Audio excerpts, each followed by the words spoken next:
Welcome back to our St. Louis Blues rebuild in Franchise Hockey Manager 11. We're currently approaching the trade deadline in the 2028-2029 season, and looking at our development though, some of our players are actually pretty good. I did look at it a little bit earlier when we were trying to trade players, but most of our players are at least 3.5, so they're probably going to be pretty decent for us when we end up needing. Even Spanberg, 1.5 currently. I know it shows that he's only going to be 3 stars, but I don't buy it. I think his overall is a lot better than what they're suggesting. So I think he might be a sneaky player as well.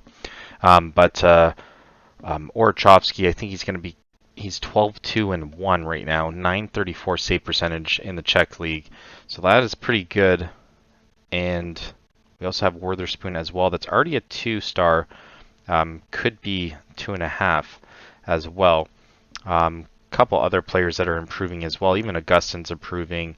But I'll get into our stats at the moment, and then kind of look at whether or not we can actually make some trades, because I'm getting the feeling that I think our team is kind of good, but I don't think that we want to really risk it for the trade players that are available. We'll look at the trade block first, and then we'll kind of look at everything else later.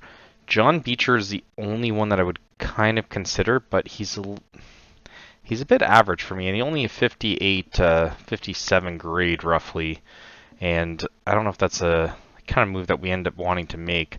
Then there's Dobson as well, but I don't think we need any right deep. Panarin, but he's 37. I just don't see it. I don't think it would make sense for him to come here anyways. And then Holtz is the other one that's available. I mean, his offensive looks pretty good, but he's only 58 grade, so it's like why would I end up going out of my way to actually get a player like that when I feel as though our team's actually doing decent. We're starting to develop pretty well. We did go on a little bit of a skid though. We do find ourselves in second place, dropping a handful of games. I will show you some of the schedule though to kind of give you a better glimpse on that. So as you can see, a decent amount of losses in February. We end up losing like 4 out of 5 games there. Then we end up winning a little bit. We did go on a decent win streak, but then we end up losing 5 straight. So a lot of those just kind of seemingly come out of nowhere. We just go very streaky for a bit. As you can see, we lost 7-0, lost 7-2, then we win 3-2, lose 3-2. And there's a decent amount, there's a decent amount of losses there, just for no reason. Even November, loss, win, win, loss, and then we end up going on a decent win streak, and then we end up losing 2 back-to-back. Obviously, not against like great teams either. So the fact that we're not doing as much as what I would hope, and we kind of fell out of first place. I think for a bit we're pretty commanding, I would say, but 38 wins still better. I mean, we only really need 9 more wins to beat last season, so all in all, pretty good, I guess. Wall is currently top 8 in terms of save percentage, or sorry, goals against average. I don't know why I confused that. In terms of the whole league, though, we're in 6th place with 38 wins. And our home record, 19-8-5, is pretty good. Even our away record, 19-12-2, isn't too bad. Shootouts now kind of evened out at 5-5. But we'll look at some of our players as well, and then we'll look at the contracts to see if there's anyone that we want to get rid of. But Bolduc, only 49 points in 63 games, not the standout that I was hoping for. Thomas with 47, so kind of dropping down a little bit. He's only projected to do 58 now. Lafreniere currently with 44. He could finish with 55. Still down year for him as well. Martoni Elise with 38, but still not going to reach what he did last season, it looks like, unless we can kind of change things around a little bit. Artemonov with 30 points, still not going to be projected to do as well as before. In terms of grade, though, everyone's kind of grading decently. Martoni's 74. Karsic is 70, and so on. And I mean, 61 for Ekblad. He's not really playing that much. Vernhoff 61, so no one really in the 50s, which is obviously great.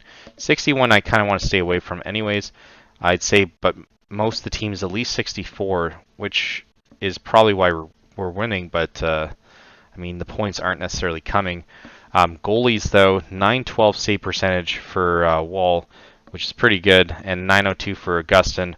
They played roughly around the same amount of games. Obviously, most of the wins coming from Wall, though.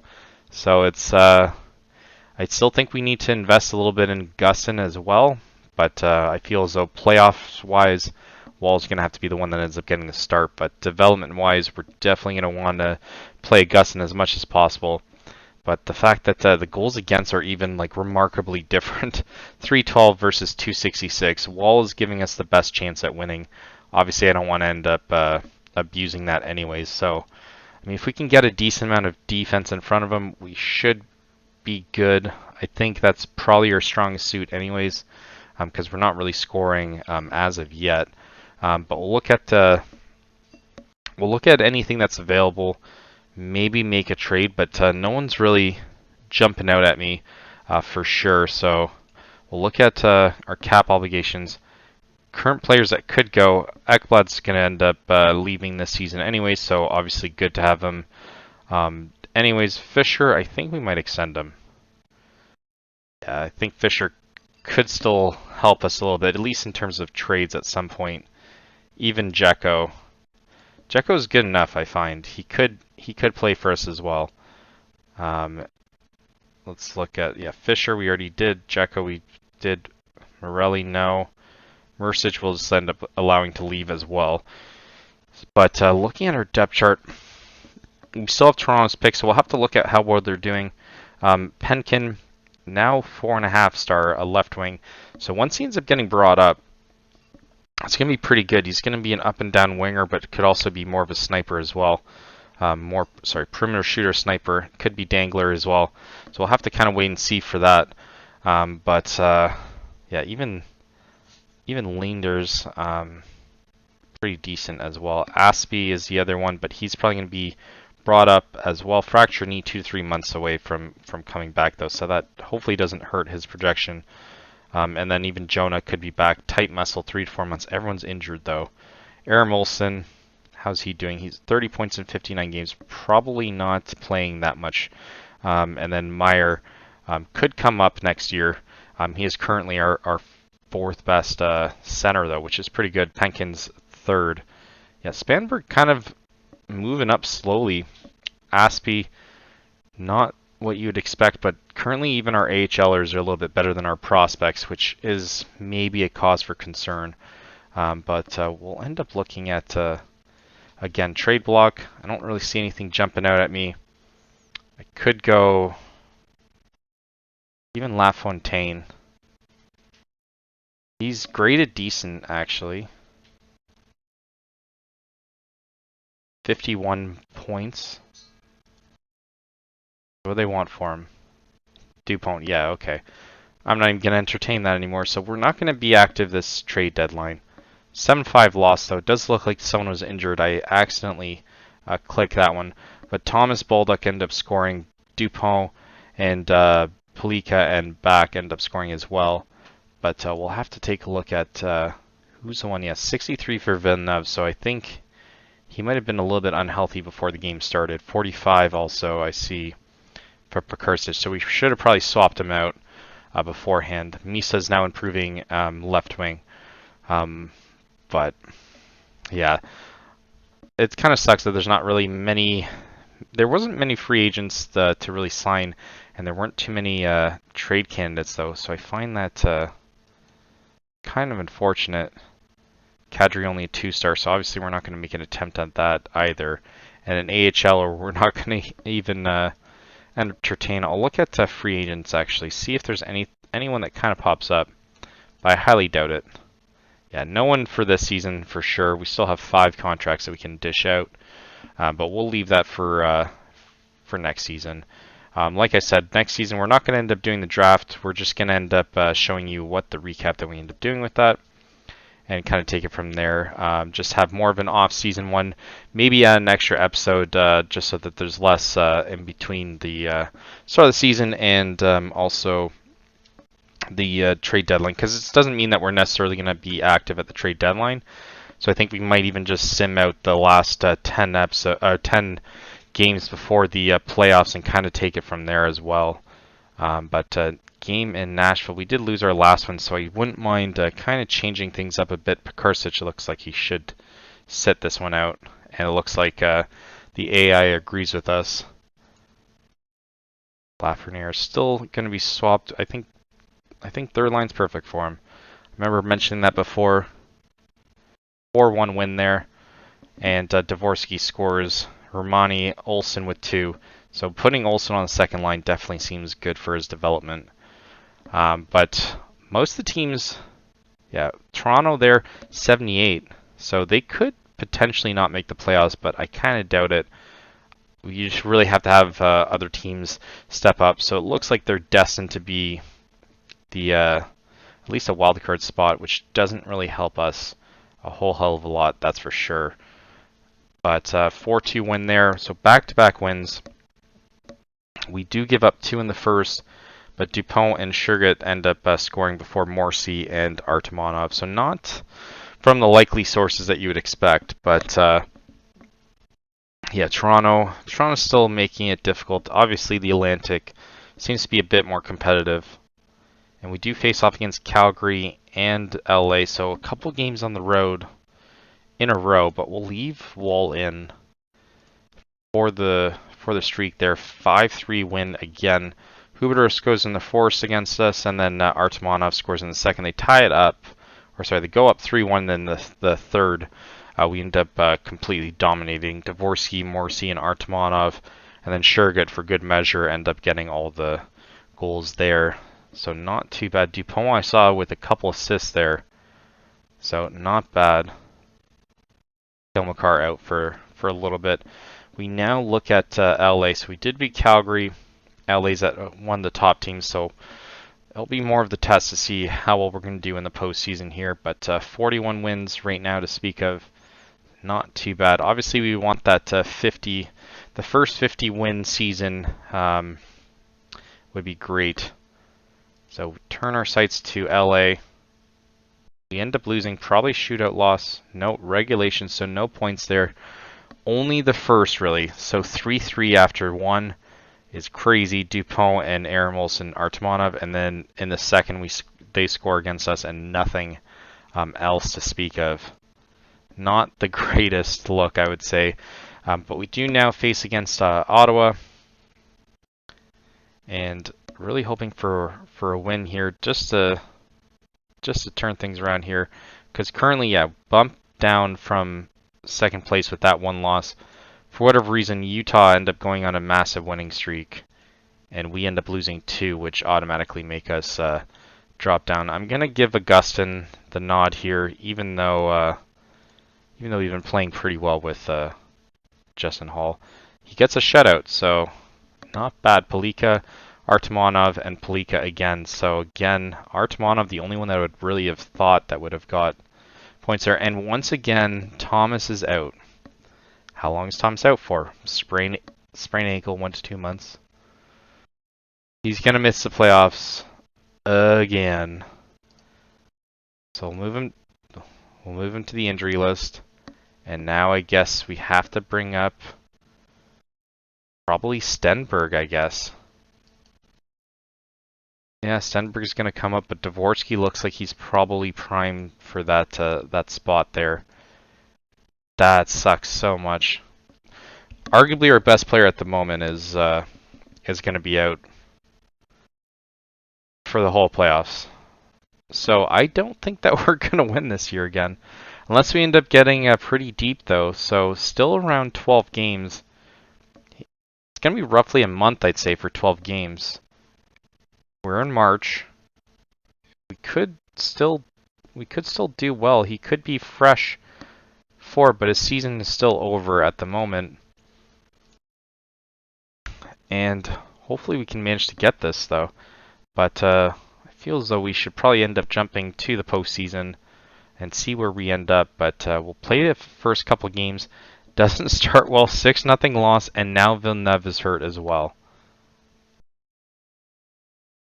And now we can bring up a defender. Probably lefty. Christopher Rowe is going to come up. So we're just dropping like flies at this point. Two big injuries right after each other. We do find ourselves in second place, but only for a short time.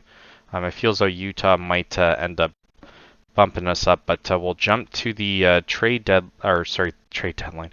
We'll jump to the end of the season and start our playoff ways. It does look like we're guaranteed to play in the playoffs, though, but we don't know where we're going to end up finishing. So let's jump to that, and hopefully the injuries don't hurt us too bad. So we end the season with 104 points. We only got 48 wins despite losing Thomas. And we do finish third place, unfortunately. But obviously our division was far more competitive. We would have won the Pacific and, I mean, still finished top 2, I guess, in the Metropolitan. But we probably wouldn't have done well in the Atlantic either. Currently would have been third place regardless. But at least in our division it was a little bit tougher. But I'm curious to see how low teams actually went. 55 isn't that low though. 51 is the second lowest, and then Dallas Stars with 50 is clearly the lowest. But I mean, we'll look at everything else. Goalie is our strength, lefty, righty, sort of left wing and right wing. But I think that gets fixed next season. We'll take a look at how well their players did to end the season. Bolduc finished with 61 points, so at least he kind of brought it up a little bit, but still around 11 points worse than last season. And then Dvorsky was 51, so a little bit better. At least he's improving. Lafreniere, significantly worse. 66 was his top last year, so a bit more average out of him. Martoni with 48, so I mean, pretty stagnant at the same time, but now he's only 3.5 star player. Pekarsic with 44. Which is significantly better than what he did last year with only 8, and played a full season too. So that's pretty good. Morrissey, new addition, 42 points, and then Artemonov with 41, so a little bit less than last year with the 58. And then Aram Olsen now with 40 in his rookie season, so not too bad with that. Romani 37 as well, and Misa ends up finishing with 37. Let's see the goalies though, because I think that the goalies are the more interesting one. 31 wins, 11 losses, and 4 overtime losses for Wall, so a 913 save percentage. I think we have to start him in the postseason. There's no question about it. Augustin's 500 this year, so significantly worse than what he did last year. Last year he was 32, 16, and 7 with a 912 save percentage. So even though he's getting better, he's getting worse in terms of his actual stats. So we're going to have to kind of sit this one out. They played roughly around the same amount of games, unless Augustin were to have gone like on a wicked winning streak. I don't think anything would have really changed there. So we're going to be rocking with Wall. Let's look at the awards, see if there's anyone even considered in the nomination. So Hart, obviously we didn't have anyone there. Vesna, definitely not considered in that. Norris, I think Calder's the only one that we could have. And Sundberg, Alexis Joseph, and Barons,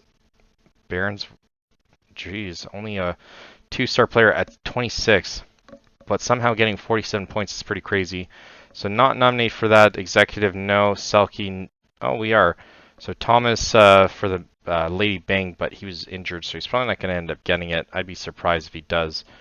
I do think that we're playing against Utah, which might be pretty difficult for us, though.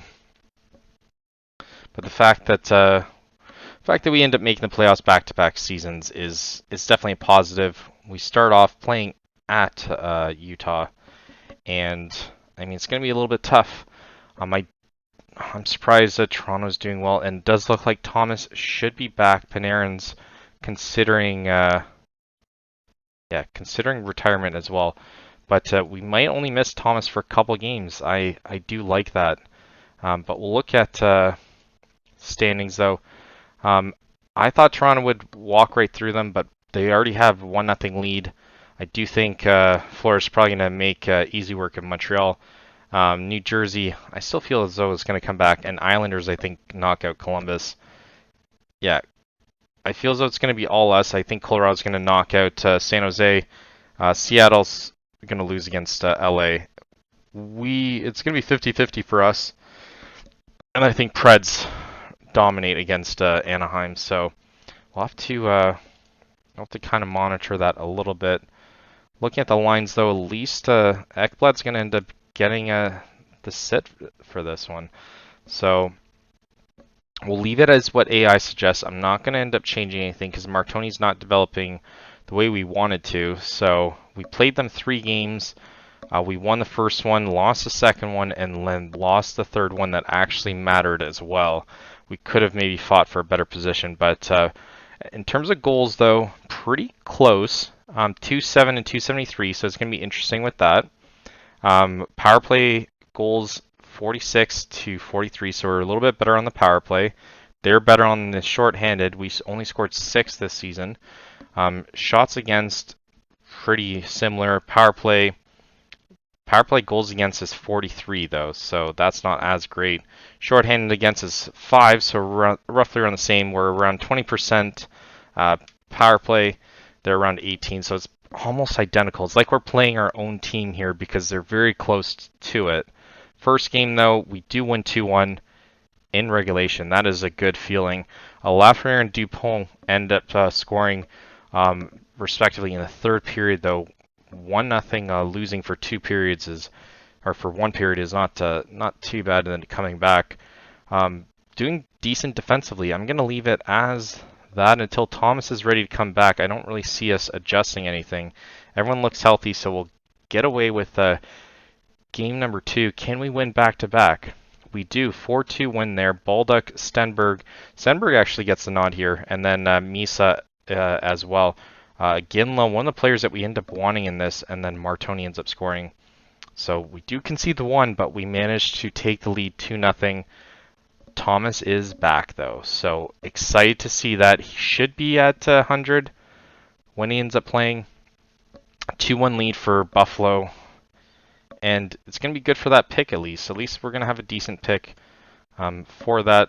Obviously, we can bring up more players if we need to, but I think we should be good with what we have. So going to change it around a little bit. Ekblad now getting the nod instead.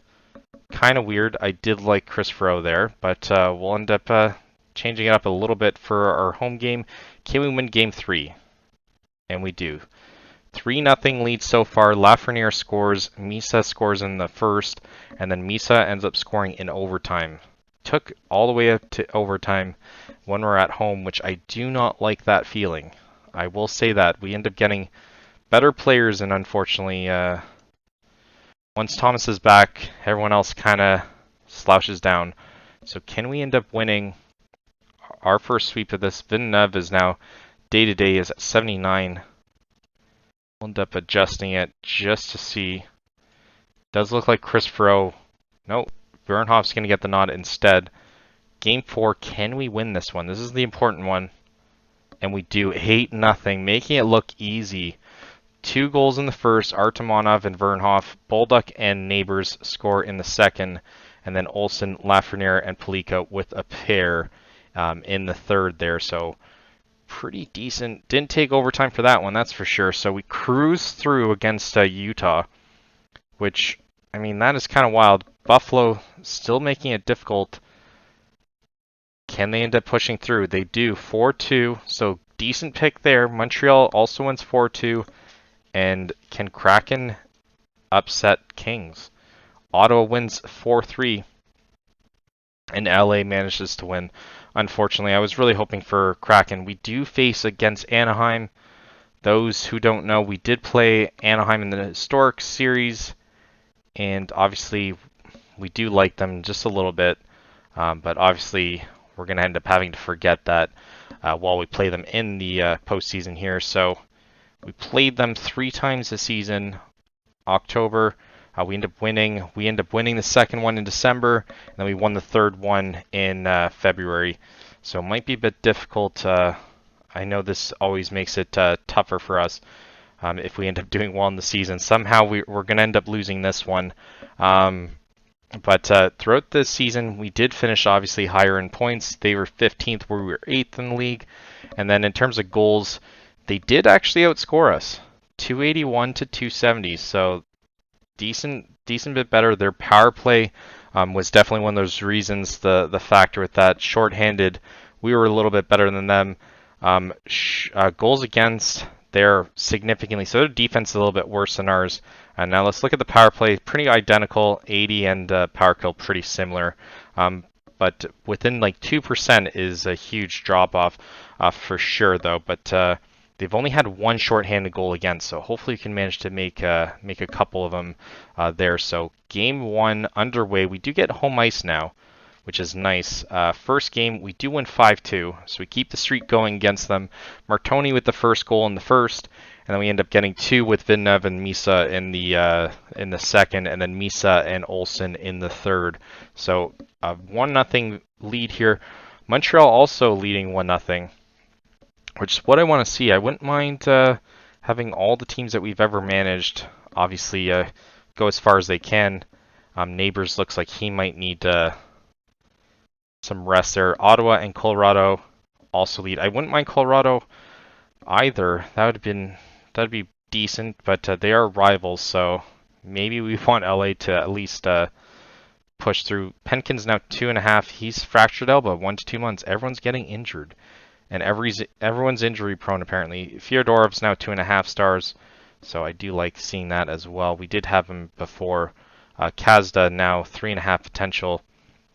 Rapika still only 1 star or half a star, and then Oranchevsky improving just a little bit. Spanberg improving pretty decently. Team player strength, getting open and positioning.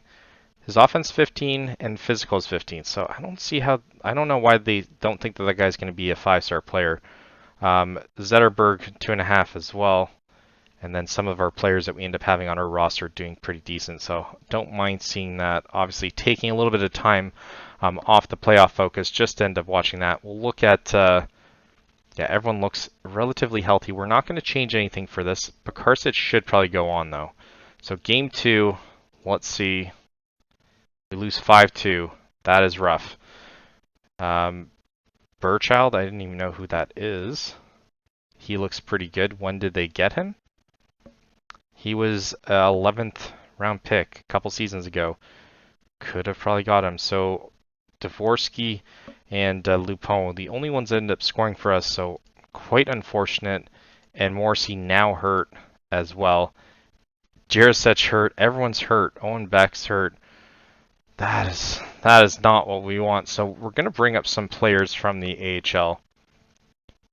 I don't know. Yeah, we can't bring up him. Jeko's going to have to come up, I'd say. And probably another defender.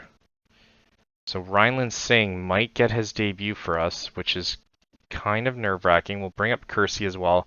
So there's at least a couple players to kind of choose from. And then we'll bring up Gauthier too. I don't think it's necessarily the greatest idea for that, and Zetterberg as well. Obviously, playoffs, you're allowed to bring up more players, so it shouldn't really matter that much. And Ottawa's still up 1-0. We're still waiting to see how well they do for their next game. Hall of Fame nominations, just to add more tension to everything. Who are we going to pick? It's probably going to be the same one that we pick every single time. Sure, Kevin Hatcher, even though I probably don't believe it. Tied series and Ottawa up 2-0. And our series is tied as well, so we're going to have to trust the AI a little bit here. Actually, maybe we'll do AI setup organization. We'll let that happen. Owen back, also injured. So game 3, can we manage to win away from home again? And we do. 3-1, so a 2-1 series lead. Lafreniere scores in the first. Lundstrom ends up scoring the second for them, and then Thomas and Misa score in the third. So 2-1 series lead, and Montreal also up 2-1. Ottawa up 2-1, and Colorado up 2-1. So could be back soon. Game 4 here, can we win back-to-back? And we don't. So series tied, and we head now home. Action-packed first period. 5 goals, so Neighbors and Thomas score for us, and then we don't score for the rest of the game. That is not a good sign. So we're going to have to dust that off, go back home 2 days later and see if we can manage to win this one. Can back be back? And he is not. And we pick up another injury. Jesus. Did it not bring up our... Oh. Yeah. I should have known that it would have done that. I don't know why the playoffs, it does that kind of stuff. That's pretty annoying, actually. So we'll end up setting up through AI instead of that. That actually is pretty annoying. Gauthier moved up as well.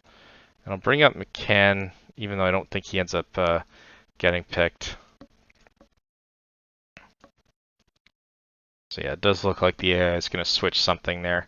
We'll do AI. Yeah, there we go. Do that. Hopefully we can manage to win at home here. Game 5, 4-1 loss. That is rough. Are we going to get knocked out in the same spot last year? Baldock with the only goal, and the only goals that were scored in the first again. So we can't score past the first, apparently. And the other series are pretty much done other than the Buffalo and Canadiens one. So Chris Fro also apparently ready to return, but not this game, so bit rough for us. And AI setup roles. We'll do that. Can we win away from home here to keep ourselves alive in the series? Game 6, and we don't. We end up getting knocked out the same spot that we did last season. Misa with the goal there. At least we score in the second, though, so there's positives there. But their firepower is way too much for us. Misa also injured, so we'll leave it at that. But we'll look now at how well our players actually managed to do in the postseason. See where the areas are that we need to fix. Misa, the only one that really showed up, I would say. Lafreniere did as well. Stenberg actually stepped it up too. So he should probably be playing next season for us. Neighbors fell short. Might be trade bait for next year. Artemonov also falling short as well. Baldock only with 5. So our top points getter in the regular season only got 5 now, and Thomas only with 5. That is a bit rough. And a 902 for Walls. So we'll see who ends up winning the rest of the season or the playoffs. And quite unfortunate we got knocked out. Buffalo also knocks out Canadiens in Game 7, though. And now they lead 1-0. And Anaheim. I wouldn't be upset if Anaheim is winning the whole thing. And as soon as I say that, they tie it up. But with 88 points, I feel as though it should have been a cakewalk for us. 2-1 lead, Colorado. 3-1 for Buffalo. 3-1 for Colorado. Buffalo now in the finals against Colorado, still making it difficult there. But only 40 wins. Yeah, we had 8 wins more than them. So hopefully they can come back. So they do. Force Game 7. Who's going to win it? Probably Colorado, I'd say. All momentum's on Anaheim, though. And Anaheim makes it. Oh, my God. So Buffalo up 1-0. Obviously, Buffalo should win this one. Tied 1-1. Oh, my God. And obviously it ends there. So we'll ignore that. But Hall of Fame ballot's going to come up very soon. So let's see who ends up winning this. I kind of want Anaheim to win, though, to be honest. We'll look at all that later. 2-1 for Buffalo. Buffalo's obviously the better team, though. Then it's going to interrupt at the Hall of Fame ballot, and then hopefully after that it's smooth sailing to see who's going to win this season. And, Gonna do Chris Osgood, Kevin Hatcher, Eric Stahl, and Joe Pavelski never won anything, so I'm not going to do that. Gary Sutter I will probably do. And yeah, Buffalo leads 3-1. It's going to be Buffalo. I don't see Anaheim coming back to 2. Yeah, 4-1. So Buffalo now wins their first ever. I find that hard to believe. And yeah, they end up winning this one. So unfortunately, we don't end up doing as well as what we hoped. finishing in 6 games there is kind of rough. But Anaheim managed to make it to the finals, so I don't feel too bad about that. Would have been nice to face off against our rivals or our parent rivals in Colorado, but unfortunately it wasn't to be done. So hopefully next season we kind of bounce back from it. We do have a decent amount of picks next year. It's probably the last year that we have a decent, well, actually we still have a decent amount the year after. But 2029 we do have a decent amount of picks, so we'll have to wait and see how these players develop. But there's a decent amount of chances to take some shots here. We even have some third rounders as well. So our rebuild is almost done next season, I would say, and hopefully it's just smooth sailing after that. We do have a decent amount of 4-star players coming through the woodwork, but hopefully they can develop into decent players for us. So hopefully you guys like this. Leave a like, subscribe if you want to see more, and thank you for watching. Until next time.